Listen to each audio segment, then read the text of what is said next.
fikih nafkah. Fikih diambil dari falaula nafara min kulli firqatin minhum. Jangan semuanya pergi berperang. Ta'ifatun mesti ada 1, 2, 3, 4, 5 beberapa orang. Dia tafaqahu untuk mendalami ilmu agama. Jadi bukan hanya sekedar tahu ilmu, tapi tahu secara mendalam dan mengamalkannya. Itu namanya fiqh. Makanya ada di dalam Islam ini satu mata subjek, mata pelajaran namanya fiqh.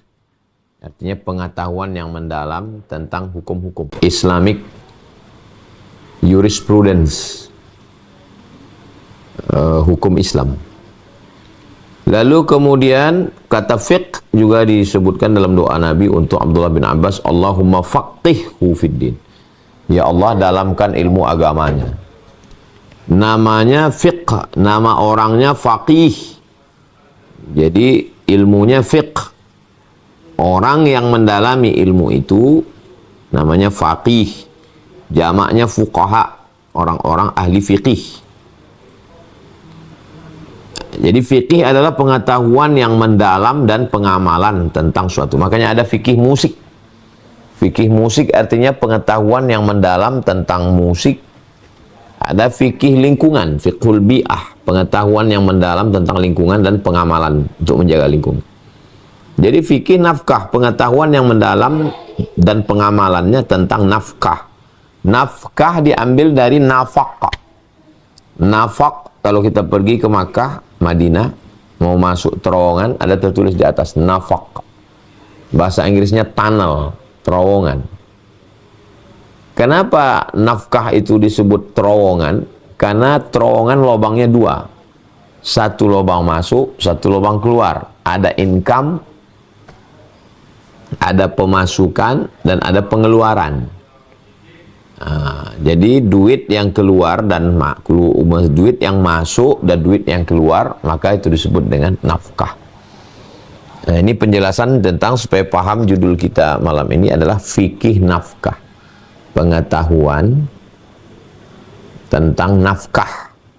Yang dimaksud di sini nafkah apa? Nafkah yang diberikan suami kepada istri. Itu pembahasan yang pertama tentang nafkah. Pembahasan berikutnya diambil dari kitab Al-Minhaj yang ditulis oleh Imam An-Nawawi. Imam An-Nawawi, imam besar dalam mazhab Syafi'i. Kita setiap Rabu subuh mengkaji Riyadhus Shalihin. Itu karya Imam An-Nawawi.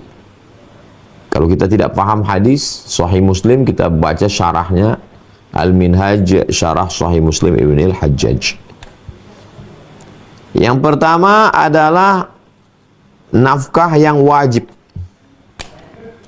Ala musirin, orang yang lapang rezekinya, punya kelapangan rezeki. Li zaujatihi, dia wajib mengeluarkan nafkah untuk istrinya. Kulla yaumin, setiap hari. Mudda ta'amin, 2 mud.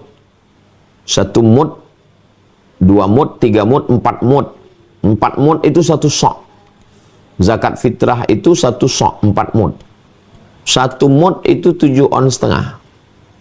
Jadi wajib laki-laki itu ngasih ke istrinya 1 hari itu. Ini bukan batas maksimal ya, batas minimal adalah 2 mud. Berarti 7 on setengah kali 2, 1,5 kilo. 1,5 kilo apa? 1,5 kilo makanan pokok. Jadi kalau kita di Papua, ya sagu. Kalau kita di Indonesia, kalau kita di Sumatera, ya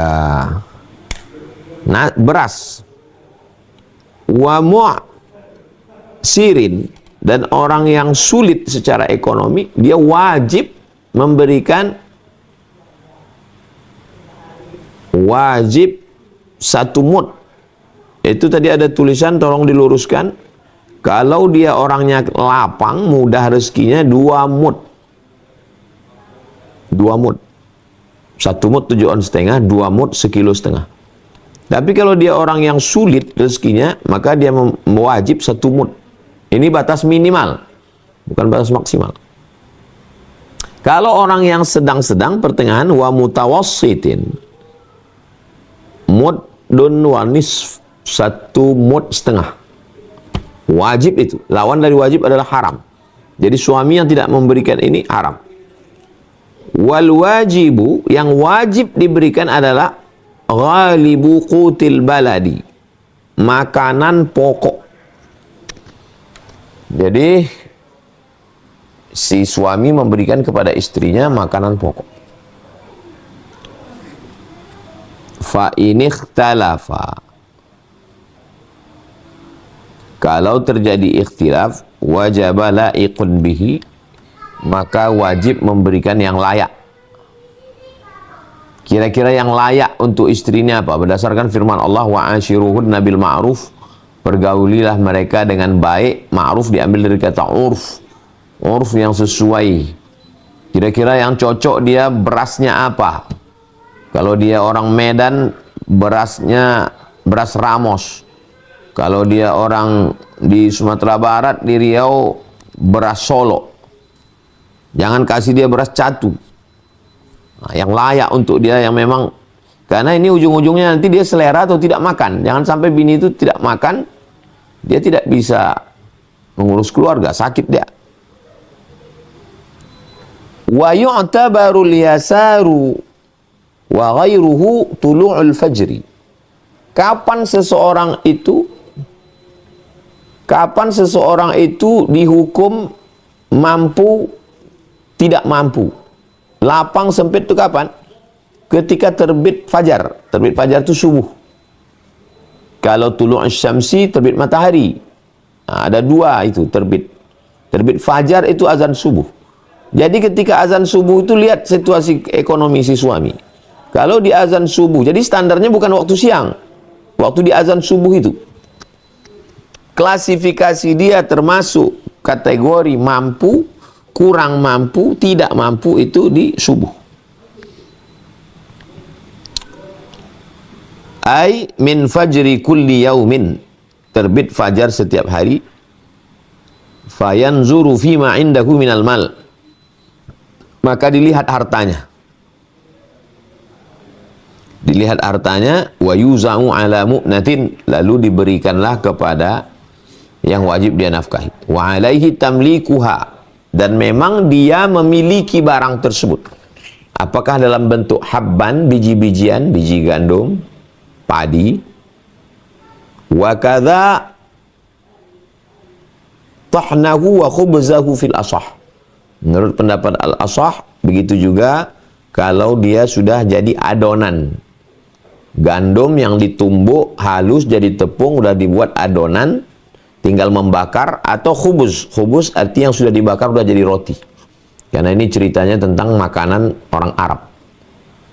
Sedangkan kita, apakah masih dalam bentuk padi, belum dikupas, atau sudah dalam bentuk beras yang sudah dikupas di kilang padi, di mesin pengupasan kulit, atau sudah jadi nasi. Walau akalat ma'ahu, kalau seorang istri makan bersama suaminya. Ada istri makan dia dengan suaminya. Suaminya tidak pergi pagi itu, mereka sama-sama makan. Makan pagi, makan siang, makan malam. Alal adati, seperti biasa. Saqatat nafaqatuha fil asah, maka gugur kewajiban suami memberikan nafkah kepada istri. Kenapa gugur? Karena mereka udah sama-sama makan. Ini ceritanya kalau suaminya nggak ikut makan.